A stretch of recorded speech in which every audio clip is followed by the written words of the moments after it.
Well, good morning, everyone. It is great to be here once again. And today, hey, look, we have probably about 2 weeks before the season begins, and there's a lot of different questions. New England still has some questions.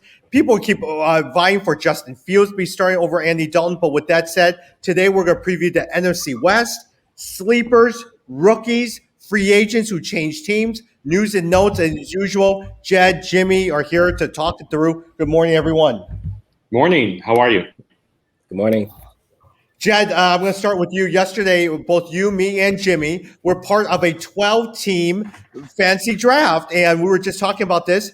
When you are doing it in the 12-team, Jimmy and I had the first and second pick. You had the 10th pick. In the 12-team league, it is slim pickings. What was your strategy going in as you looked at and participated in that draft? Yeah, I was just saying that I thought, and it was an auction, not an auction draft. It was a snake draft, which, by the way, I really do not like. For any of you out there, if you're serious about fantasy, you should be in an auction draft. But in a snake draft with the 10th out of 12 teams, I thought for sure I was going to have to do like a wide receiver combo or a wide receiver tight end combo. I ended up not. I ended up going with two running backs and kind of lucked out, I thought, because Aaron Jones and Antonio Gibson fell to me, which I was surprised at. But then it really hurt me when I got to the wide receivers. When I finally got back, I had like almost no one to pick from. Yeah. Jim, what about yourself? It is good that you got Gibson and Jones, right? Because those are two consistent guys from a points perspective. And I would imagine your assumption was there's a ton of wide receivers out there. I'm gonna go after these running backs and get two of them. Now, I'm sure that you wish that you at least took maybe like a Gibson and another wide receiver or something like that too, or Aaron Jones and a wide receiver. But yeah, I had the first. I mean, I ended up getting George Kittle's. So that ended up well too, tight end. But my wide receivers are really weak. So, Curtis Godwin fell to you as well too. I was very surprised when I clicked on it, Jed. I said Curtis Godwin is on your team. Yeah, that again, he did fall to me, so it worked out. So I mean, you basically have to punt on some. So like, I didn't pick a quarterback until I think like the 10th or 11th round. So you're gonna have to miss some categories, but you just want to make. I think the hard thing, if you're 10, 11, 12, if you're in the back, the hard thing is not to chase positions. So like, you see a run of a single position, you're tempted to chase that. You don't want to do that. You want to lead. You want to get the best players at the top of that position as opposed to the last few at that position. Mm-hmm. Yeah. Jim, Jed, for me, a lot of times, Jed, we were talking about this through text. For instance, George Kittle's was sitting there, but the quarterbacks there was a run in quarterbacks. And I'm sitting there while Dak Prescott is there and Aaron Rodgers and all that. By the time it zips back to me in the snake draft, I probably won't have the quarterback I desired. So do I pick that or do I pick George Kittle's, one of your three top tight ends? I made the decision, go with Dak Prescott, and ended up going with Kyle Pitts and Logan Thomas versus a George Kittle's and a Kyle Pitts. Yeah, and see, that's the flip is I got George Kittle's, but then my quarterback is Tannehill. So that's a pretty big drop from Dak Prescott to Tannehill, whereas I think like either Pitts or Logan Thomas. And that was smart to pick two tight ends because I'm doing that too. Anytime I have Pitts, I have a second tight end because in case Pitts does not pan out, you've got a second backup. Yeah. Jim, what was your insight? Which players did you find yourself picking toward the later rounds? I think he might be frozen. Yeah, it looks like Jimmy is frozen. Hey, Jim. Actually, you know what? I'm going to... there he is. He's out. I'm going to freeze that portion. So I'm going to tell 4:15. The magic of editing. Yeah, good thing it's not live. If we're alive, we're dead. Yeah, hey, but I like the challenges. I would have loved the challenge of a 12-team auction draft. Yeah, exactly. I think 12-team is a little more fun because, it takes a little more prep, like I said, because you have to know the second and third string players. And I think auction is just so much more of a pure way to go, because if you really believe in someone, you can get someone. You can guarantee that you're going to get someone. So I think that's the important part. Jim, you're there? Yeah, I'm here now. Sorry about that. Okay, let me actually, we're going to start, actually, I'm going to note 512, and I'm going to start with leading up for your question. I'm going to ask you, what do you think, who are some of the players that you found yourself drafting toward the end, okay? Okay. All right, let me start there at the 30 mark. Okay. All right, Jim, hey, going back to you, I mean, Jen and I were just talking about which players did you find yourself drafting toward the end? You know what? The trend that I've been noticing for myself, and here's the players I've been kind of almost taking. So Michael Pittman, ever since I found out that T.Y. Hilton is going to be out either for a part of the season or most of the season, I look at it and say he's actually a really good number one receiver that I'm willing to take a risk on. Mike Davis, to be honest, going with the zero running back strategy, I decided that he's going to be the person that I'm going to really focus on to be almost like the foundation of my running backs. So in this particular draft, I actually had the first pick. So I got Christian McCaffrey, which is fine. But Mike Davis is usually the person I go after because I actually do think that he's going to have a really good year. The flyer or the player that I've been kind of risking things on is Marquise Callaway from the Saints. And he's the person that I really like and has a high ceiling that I've been really going after as well, too. Hey, Jed, in my leagues with Jimmy, he keeps trying to trade for Marquez Callaway. Yeah, I think that's smart, especially with Winston there. I mean, I like New Orleans a lot. I think that's, it's just a question of where. I've actually been drafting Michael Thomas. You guys saw I took Thomas, I think around round 11 or 10, and just stashing him on the IR and hoping he'll hit in the second half. Yeah. It really comes down to the very fact that, really comes down to the fact, Jim, and Chad, a lot of times is you may not be familiar with the players like a Callaway. You may not be familiar with Michael Pittman, but you're looking at their offenses. Their second wide receiver isn't very good. Their quarterback likes to air it out, whether it's Winston or Wentz. And so as a result, you want to make sure you choose that player that fits best within the system. Yeah. Yeah, I know we'll talk about this. I know we'll talk about this as well, but Tyson Williams from Baltimore, he's been the person that I'm kind of targeting in the latter rounds. Because I'm just not a big believer in Justice Hill, or even in who's the guy who's going to end up starting? Gus Edwards. Yeah, I'm not a believer in either of them. And Williams is a good rookie coming in who I think has lots of potential, and so I decided I'm going to go after him. With that said, let me actually turn to.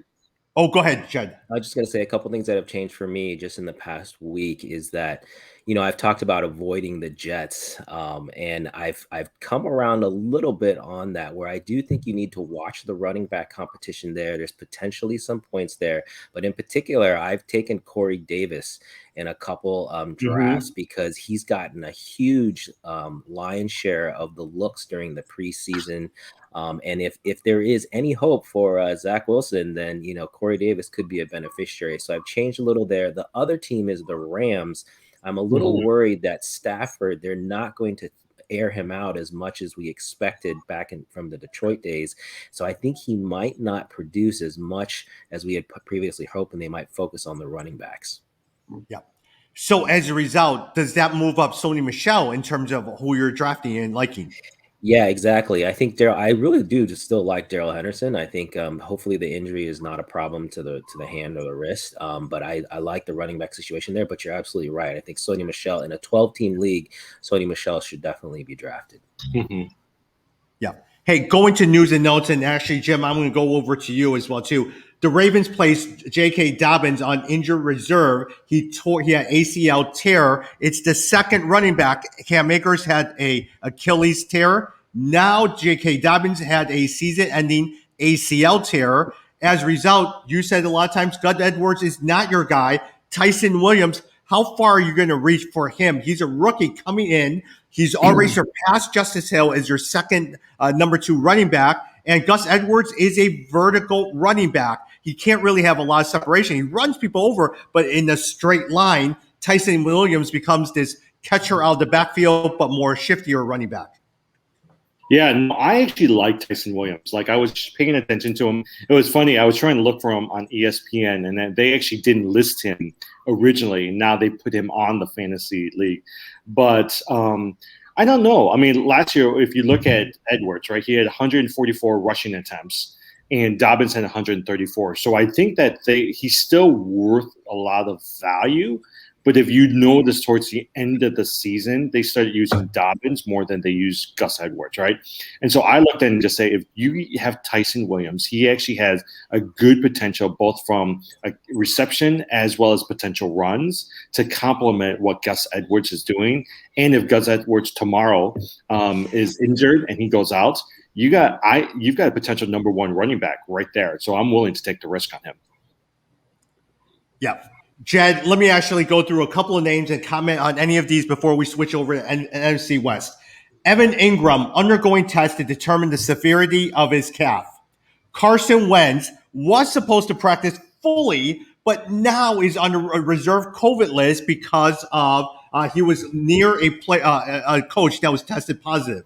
Deshaun Watson, the Texans are prepared to have Deshaun Watson on their roster, but inactive every single week. And Trey Lance, the wonderful Trey Lance, who we thought was going to do really, really well, has a small chip in his fingers and should be out probably for a week, maybe 2 weeks. Jed, any comments on any of these players? The one, Deshaun Watson, that's the one, again, in a 12 team. I was thinking, given that I had Ryan Tannehill as my starting quarterback, I thought. But you got Justin Fields. Yeah, so instead I took Justin Fields. But I was thinking about Deshaun Watson again because I thought, boy, that maybe is a good stash. You just wait for the second half. I mean, guys, remember, Deshaun Watson is top 5 QB in the NFL, guaranteed, maybe top 3. This guy's physical skills are off the charts. And he's going to play, I think. Barring the court issues, the lawsuit issues, I think he will be traded eventually, and then he should play. Whatever team he goes to, he should have a chance to play. So I wouldn't sleep on that. I'm surprised that they didn't make the trade before today. Actually, I think today is the deadline. Yeah. But we'll see what happens. I wouldn't lose that though. I mean, he's again amazing talent. Yeah. Hey, look, I mean, based on what he did, all right, we're not even going to talk about what he did. Pure football. If he gets traded to the Miami Dolphins, they will be tempted to play him if Tua struggles. You cannot ignore him because he's so good. Jim. Yeah, I agree. I mean, maybe I might disagree a little bit. I don't know if he'll necessarily play, right? So that's one of the reasons why, for me, I'm not willing to take the risk. Now, for me, it was either do I take a tight end like Everett from Seattle, or do I go after Deshaun Watson because I already have a backup? And so I just decided, you know what? I just need a backup for my tight end, and that's why I decided to go get Everett. But here's the thing. You're right. If you take them and you just stash them on your IR, now in our league, there's only one IR position. You're using up the IR position. And so am I willing to do that? I think if I had 2 or 3 spots, I would do it. I don't know if I would necessarily do it if I had 1 spot. Yeah. Hey, going to NFC West, I'm going to start with the Rams. Jed, I'm actually going to start with you. Matthew Stafford, you said, hey, look, I'm concerned whether or not they're going to air it out as much. In 2020, he was QB 15 in 2020. Now, at the end of the day, in 2019, he was on pace for nearly 5,000 yards and 38 touchdowns before suffering a back injury. Everyone has high hopes that he's going to come in, and he has great receivers in Robert Woods, as well as Cooper Kupp, and even Deshaun Jackson. But you're saying, hey, look, I'm concerned about Matthew Stafford. Is he even on your draft radar, or has he completely fallen off? No, he is. But again, so just like yesterday, I had a choice between Stafford and Tannehill. And I was debating, but I ultimately went Tannehill because what's the one thing that Stafford has never had that he has now? A great defense. he has a phenomenal defense. The Rams are top 5. They are going to keep games super close. They're not going to need him to be a 5,000-yard passer. I would take a bet right now. I guarantee you he will not hit 5,000. I'm not even sure, like around the 4,000 mark. So for me, I just don't think there's as much upside with Stafford, whereas like Tannehill with Julio coming in, I'm hoping, they have Derrick Henry, so don't need to rely as much, but maybe they try to save him a little and use Tannehill more. So that was my thinking there. Yeah. I mean, Jim, go ahead. If you think about it, right, like Stafford is being drafted around the same time as Tannehill, and he's also being drafted at the same time as Joe Burrows, right? And so I looked at it and just say, yeah, he's got some great receivers, and I like the argument you made. Burrows doesn't have that good of a defense. And so he's got really 3 stud receivers and Joe Mixon, who could potentially catch out of the backfield. And so they're gonna throw that ball. And purely from a fantasy perspective, the points that he's going to generate is going to be pretty high, similar with Tannehill. Tannehill's going to have to take care of Julio Jones. He's going to have to take care of A.J. Brown. They're going to try to save Derrick Henry until the end, like they always do. And I just feel like, for me, I'd much rather take those 2 than the Stafford. Yeah, and I almost took Burrows. The reason I didn't is the reports out of training camp have been that he just isn't confident in his knee yet. Mm-hmm. And I get that. With an ACL, I've had my ACL replaced. It takes a while psychologically to get over it. And so my concern was he wouldn't start well at the beginning of the season. I think he's going to end up being great, but it's going to take some time, and that's ultimately why I didn't take him. Yeah. Jim, going to wide receivers, let's talk a little bit about Robert Woods and Cooper Kupp. Here's what Robert Woods, in the last 3 seasons, Woods has averaged 15.6 points per fantasy points per game in the PPR league. Last year, he was wide receiver 10. Year before, wide receiver 17. Before that, wide receiver 13. Mm-hmm. Also, now Cooper Kupp as well, too. He has averaged over 5 receptions per game and also ranked among 3rd amongst wide receivers in yards after the catch. He is very, very consistent. He has 10-plus fantasy points in 12 of 16 games in 2020. Mm-hmm. Who are you drafting ahead, Robert Woods or Cooper Kupp? Which one do you like more? How about this? Robert Woods, I think, is a good, consistent number 2 player. Often underrated. I think gets you pretty consistent points. I think the player with the higher ceiling is Cooper Kupp with Stafford. I would not be surprised if Cooper Kupp becomes Stafford's favorite receiver. But that's just how I kind of look at it. But if I were to draft today on the safe side, I would say Robert Woods. Yep. Hey, Jed, let me ask you, Darrell Henderson. Here's a great stat that our Justin, our guy, in 22 games, Henderson has had at least 10 fantasy points only 5 times. In 22 games, he has had over 15 touches just 3 times. He is now your primary ball handler. Are you trusting Darrell Henderson? I think it's a boom or bust kind of equation here. I think he could turn out really well. Like I said, I think the Rams may focus more on the running game than we expected. And I think Darrell Henderson could be the beneficiary of that. You're drafting him around, he's in that, high teens category. So the guys you're looking at, other Darrell Henderson are Gus Edwards, Mike Davis, as Jimmy talked about, Miles Sanders. So, you're going to have to take a chance on any of those guys. It's just, who do you think has the bigger upside? And I think Henderson could very well, it could be a home run. We just have to see, but it is a boom or bust. He's either going to be really good or you're going to be really disappointed. Yeah.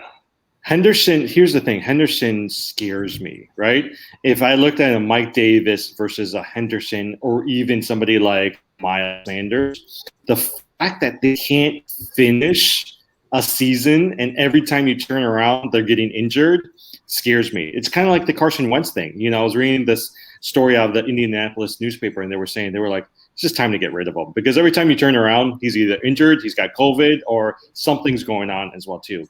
So for me, look, I'm willing to take risk. I'm willing to go after flyers, but I want my running backs to be consistent. And a Mike Davis, to me, is going to be solid. He's going to finish the season. You know what to expect from him. Chad, going with the tight end, a lot of times I actually would disagree with Jimmy, where Cooper Kupp, I actually don't think is going to be his number 1 receiver. I actually think it's going to be Tyler Higbee. Really? Matthew Stafford loves tight ends. For instance, he's very reliant. he relied heavily on his tight ends in his career. Last season, TJ Hawkinson was fifth amongst tight ends with 101 targets. With Everett gone, how high are you drafting Tyler Higbee? Yeah, that's a good point actually. And Higby, he's been going right around the 10th, the 10th tight end taken. I think that's probably a little low. I agree with you there. There's probably a little more upside. Others that are right in that category are Logan Thomas, Robert Tonyan, also there. You know, I'm a big fan of Logan Thomas. I still would probably take Logan Thomas over Tyler Higbee, but I think Tyler Higbee is better than a Robert Tonyan, maybe even a Noah Fant. I think you can draft him ahead of those guys. Got it. Hey, let's switch gears over to the Seattle Seahawks. Jim, I'm going to start with you. Wait, look, everyone, we're not going to talk about Russell Wilson. Everyone knows he's one of your top quarterbacks. After Aaron Rodgers, after Pat Mahomes, after Lamar Jackson, all of those guys. Kyler Murray, Josh Allen. Kyler Murray, then you get into Russell Wilson. Let's talk about Chris Carson, all right? In 2020, Carson was running back 12 in points per game. He averaged about 20 fantasy points per game in the first 5 weeks. But Rashad Penny is coming back and could compete with Carson. Carson seems like he always gets injured when he has a rhythm going. How much do you like Chris Carson? You know, I'm not a big fan of Chris Carson, right? Like Chris Carson, I would say, is going in your third, maybe your fourth round. And he's actually a decent running back. Again, I really want consistency in my running backs. I want somebody who I can trust. And for me this year, it's going to be somebody like a Mike Davis. So that's how I look at it. Yeah. Jed, let me go over to you in terms of wide receivers. I know how much you love DK Metcalf. Do you love him enough to draft him? Definitely in the second round, but in the first round? No, I don't think he jumps into that, the top 5 category. I think he's right outside of that. I think he's around the DeAndre Hopkins, AJ Browns of the world, maybe even Justin Jefferson's, depending on how you think he is. But I do love DK Metcalf. I think the problem with the passing game in Seattle every year, the first half, they concentrate on the passing game. Russell Wilson goes nuts. DK Metcalf goes nuts. And then the second half, they focus more on the ground game. And so you just have to be really careful. They'll come out of the gate strong, but then you got to see if they can continue that. What Jed is saying is that DK Metcalf averaged 21 points in fantasy per game. Second half, it dropped down to 12 points per game. Yeah, exactly. Yeah. And the thing about DK Metcalf, here's one thing I'll say. I like big wide receivers. Like that's I just like guys who are huge. And DK Metcalf is in that mold. AJ Brown, these guys are humongous. And so that's the main reason I like DK Metcalf. But yeah, I think the second half, they just changed their philosophy there. And so you got to be really careful. Yeah. Jim, Tyler Lockett failed to crack the top 36 wide receivers in 9 of his 16 games. In the past seasons, he has dropped from 13th to 27th to 45th in yards per route. We've noticed that he's been dropping a lot. Are you drafting Tyler Lockett, or would you just avoid him and let someone else drop? I would, right? Going back to what Jed said. If you look at Tyler Lockett last year, he actually had a productive season in terms of average fantasy per game, right? But a lot of it came because there was one game where he had 10 receptions for over 200 yards, and that skewed the numbers for the year. If you took that game out, he actually didn't have the best season. I mean, he had a good season, but he didn't have the best season. And so for me, I think there's other receivers that has higher ceilings that you can go after at that pick. Yeah, I think Tyler Lockett's become basically a bye-week fill-in. So if you have a 1-week need, Tyler Lockett is someone, like you said, you hope that you can hit that one Sunday. Every year he has at least 1 or 2 games where he just blows up. And so you hope that you can just happen to pick him for that week. Yeah. Mm-hmm. And tight end, a lot of times we won't be talking too much about Gerald Everett. The only thing I would say about Gerald Everett is they brought in a new offensive coach. That coach was from Los Angeles. One of the first free agents he brought in was Gerald Everett. And so a lot of times, keep it on your radar. He's someone that, unless some of you guys disagree, I wouldn't draft at this point, but I'd be watching in case one of my other, let's say Kyle Pitts doesn't come through or struggles on the early onset. You have a Gerald Everett as well, too. People have said Gerald Everett has impressed in training camp. And so he's actually done pretty well in preseason games. And I actually can potentially see him as a pretty good backup tight end first and will make some impact in a couple of games. Yeah.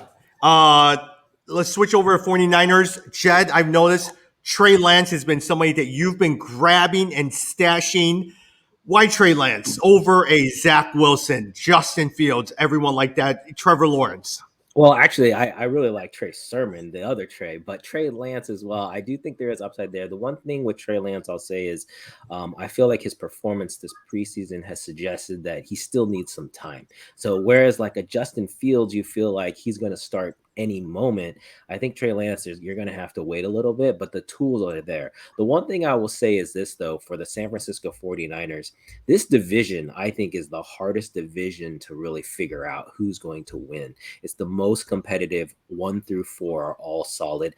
I think the 49ers are going to win this division. I think they're going to bounce back from last year. I think the defense is going to carry the day. The offense has enough weapons to get there. And so I think, again, you want to pick players on teams that you think are going to win because they're going to have the most points. So I do like the 49ers. Very good.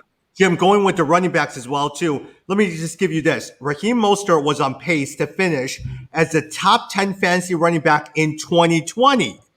In 8 games in 2020, he had 104 carries for 520 yards and 2 touchdowns. Along with that, he added 16 catches with another touchdown. The only problem is he missed 8 games. And so in comes Trey Sermon. How are you even drafting Raheem Mostert? You know what? I will say the San Francisco players scare me. Let me just say this.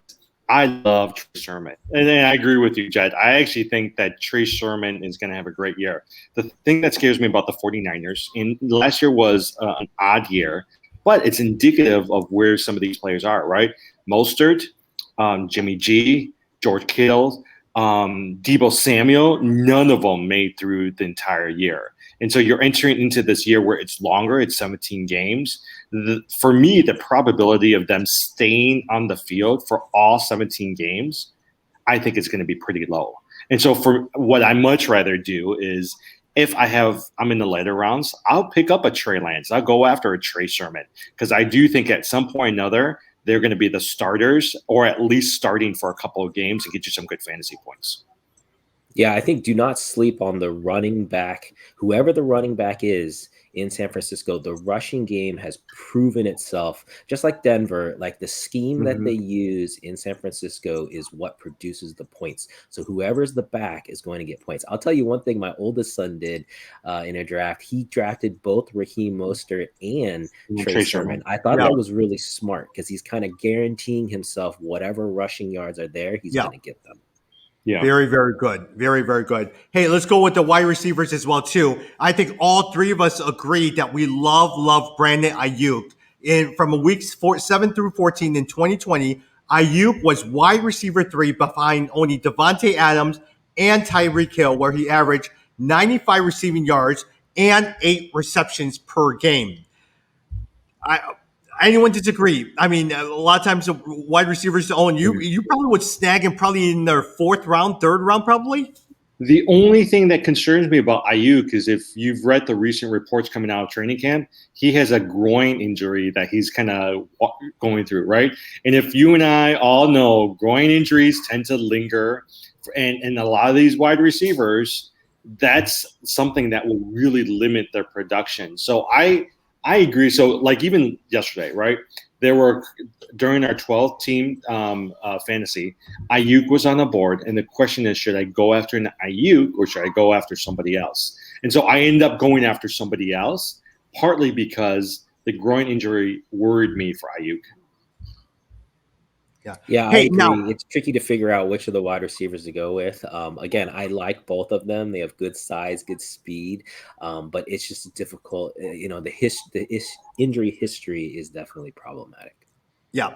George Kittle's probably the 3rd wide receiver. Anyone disagree? Yeah. You try probably even the 2nd. Where I was at, there's Travis Kelce, and it comes down to Waller or Kittle's. I would probably pick Kittle's. Really, I just think Waller is a better player from Kittles. I think Kittles has just got too much more competition. Waller seems to be the person that Carr goes after whenever he's in trouble or in the red zone. Yeah, the reason I agree with Tommy though is that I think the Raiders are going to drop off this year. I'm expecting they made a ton of changes on their line. I think they lost 3 of their starting line, and so I think they're going to be running for their lives. I think that whole offense is going to really hurt this year. The concern always with Kittles is last year he missed 8 games with knee and foot injuries. But the latest stat is that the games where all 3, Samuel, Ayuk, and Kittles played, Kittles had a 30% share of the balls thrown over to him. So he does get his fair share of balls thrown to him. I mean, you could argue that he's basically the wide receiver 1 in San Francisco. So, that again puts him in some elite company. Yep. Going to Cardinals, again, none of us. Kyler Murray, you can't disagree. He's probably your second best quarterback over there as well, too. And, Jim, let me ask you a quick question. In terms of wide receivers, how high are you drafting Andre Hopkins?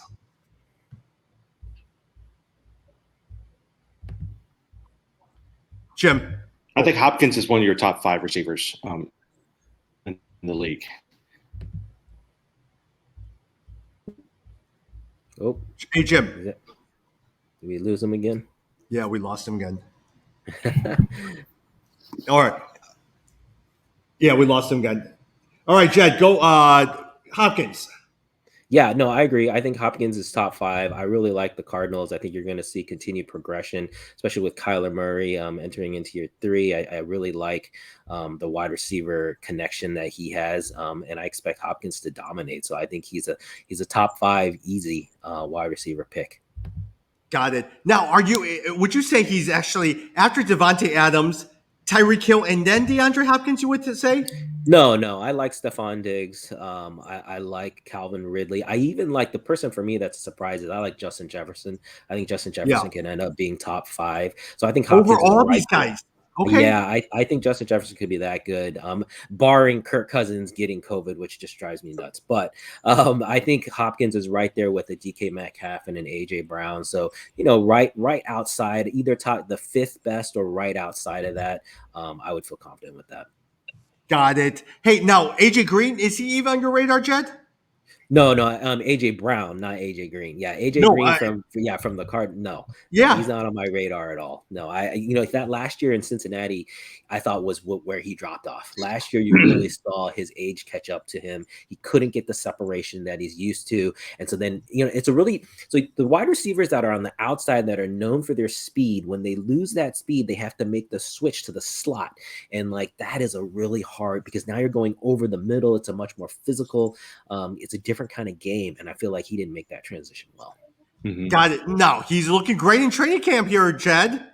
It's just training camp.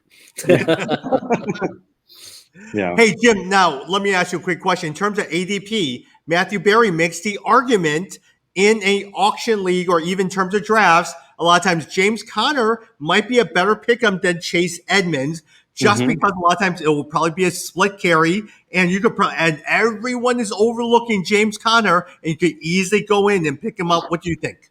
No, I actually was just thinking about the same thing.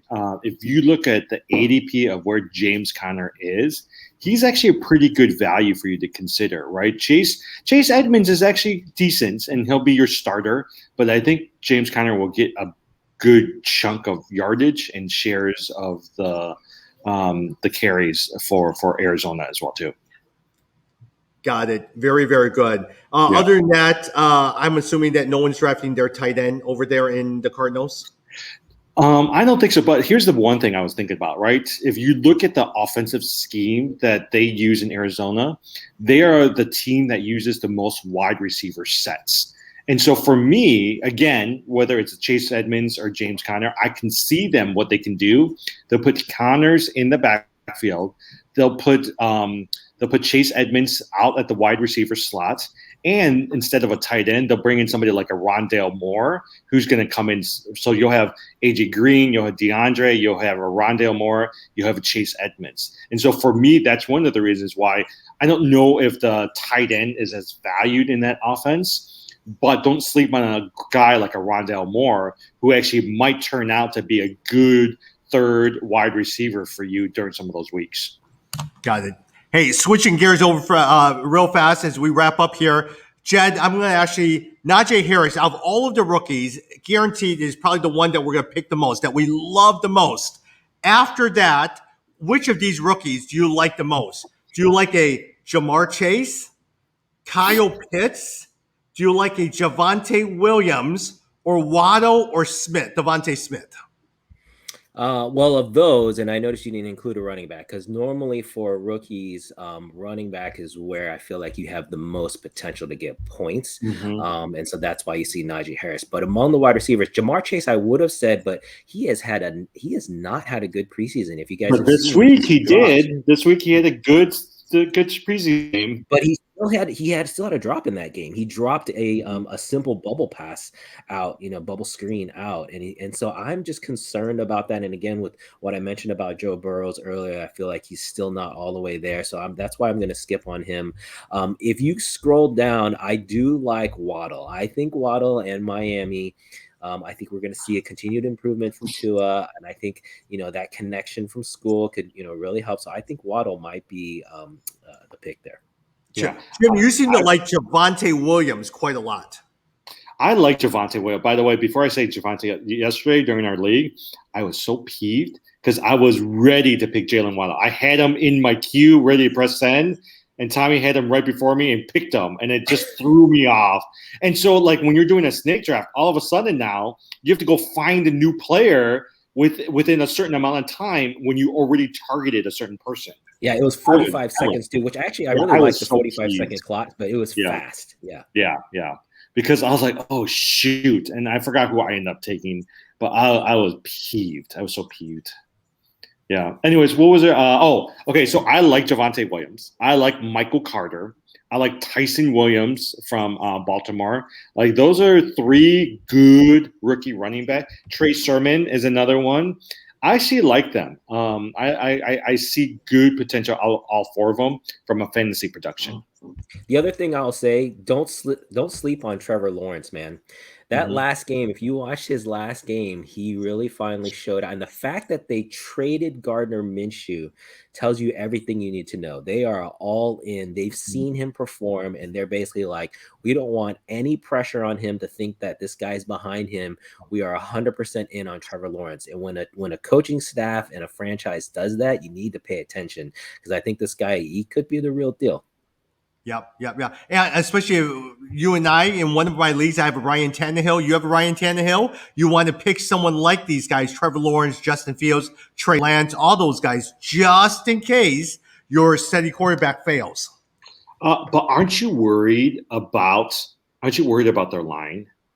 Yes, but I'm so worried about their line. Yeah, but I think James Robinson will give him enough coverage there to give him where the defenses have to be honest. And then Trevor Lawrence, that's what he showed in this last game, is the ability to get away, the ability to move out of the pocket and throw while on the run. I mean, his accuracy, if you saw that touchdown pass he threw over into the corner, I mean, the accuracy on that throw was there's very few people who can do that.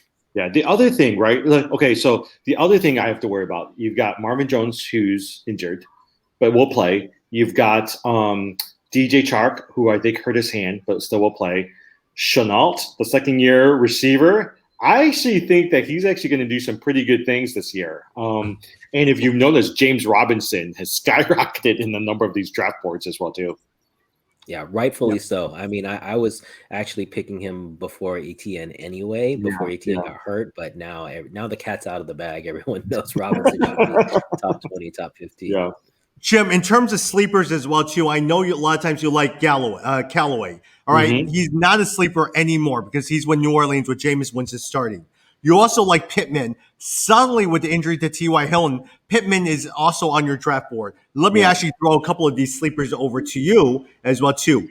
Is it Jamal Williams, backup running back in Detroit to DeAndre Swift, Giovanni Bernard, Russell Gage, your second wide receiver next to Calvin Ridley, or Irv Smith, tight end over in Minnesota? Well, Irv Smith is injured, right? Yep, So for at least a couple weeks. Yeah. So he's injured, right? But I actually like Irv Smith. Russell Gage, I don't know if I like Russell Gage, partly just because I know that Kyle Pitts is going to get quite a few of the receptions that Russell Gage should have gotten that Julio Jones got. For me, the running back that I'm a little bit more worried about is DeAndre Swift in Detroit. And so for having a Jamal Williams there as a handicap from a fantasy perspective is actually really good because I don't know. I've just been hearing tons of reports from training camp that Swift is just like he's injured or something's just not right, and he might be out for a couple of games early in the season. So, yeah, Jed, who do you like? Do you like a Jamal Williams, Giovanni Bernard? Do you like a Russell Gage or Irv Smith? Well, I do agree with the Irv Smith pick. Again, I'm big on the Vikings this year, but the one you jumped out of there that you skipped over was Jonnu Smith. I do like Jonnu Smith in New England. I noticed he's not a lot of draft boards. He's not being drafted. I think people are shying away from Hunter Henry or Jonnu Smith, and I wouldn't miss that. Again, New England, we know what they can do with the tight end production. One of them is going to do well. It is a question of their injury history, whether or not they can stay healthy. But I feel like one of those guys is going to hit. Now, the only reason, Jen, I did not pick Jonnu Smith is I'm assuming he's being picked as a tight end. Look, he did a very, very good job with Tennessee. And I think a lot of times in this particular offense, especially if Mac Jones plays as starting quarterback, you have to pick up Jonnu Smith. Yeah. Okay, I know we got to get going, but can I ask you one question? Zach Moss, do you guys think that he'll be fantasy relevant this year? Ooh, I think he'll be fantasy relevant. I mean, number one running back, or do you think? Yeah, I think that's the issue. Is it's going to be split carries, and the question is are they going to commit to one, or are they going to? Because last year they went split the whole season, and so when you do that, it really limits your value. But I think the talent is there. Yeah. Hey, Jim. Last question as we wrap up. Top 5 fantasy players who switch teams. Out of these 5 players, which players will make the most contribution in fantasy this year? Julio Jones, Kenny Golladay, Mike Davis, Phillip Lindsay, or Matthew Stafford? Which one will make the most impact in fantasy? Julio Jones, Kenny Golladay, Mike Davis, Phillip Lindsay, Matthew Stafford. I think it'll be Mike Davis and Matthew Stafford, top 2. I do think that Julio Jones will do well in the first half of the season. I think he's too old to try to survive the entire season. Yeah, I agree with you. I totally agree. I think Mike Davis is the clear pick out of those top 5. Again, we said he's a sleeper, but that's the guy I would target. Yeah. He's good value. I'm targeting him in so many rounds towards the end or towards the latter half of the middle rounds. Yep. I got to jet, guys. It was good seeing you. Talk soon. Bye. Bye-bye.